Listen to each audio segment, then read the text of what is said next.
Hi my dears. இந்த வீடியோல என்ன பார்க்க போறோம் அப்படின்னு பாத்தீங்கன்னா ஐப்ரோங்கிற டாபிக் பத்தி தான் பார்க்க போறோம்.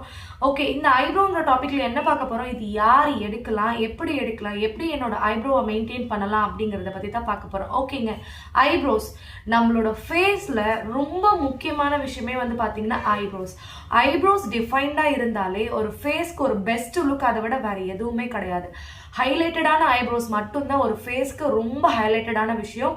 ஸோ ஐப்ரோஸை வந்து நீங்கள் ரொம்ப அழகாக வச்சுக்கணும். சரி, நான் எப்படி என்னோட ஐப்ரோஸை மெயின்டைன் பண்ணுறது அப்படின்னு கேட்டிங்கன்னா, உங்களுக்கு டைம் வந்து இருக்க தான் மாட்டேங்குது.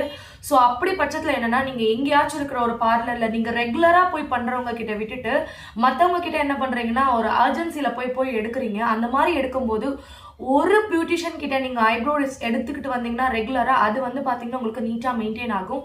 நீங்கள் அங்கங்கே போய் புதுசாக நீங்கள் ட்ரை பண்ணீங்க அப்படின்னா ஒருத்தவங்களோட கைப்பக்குவத்துக்கு அது மாறிக்கிட்டு இருக்கும். எப்படி சமையல்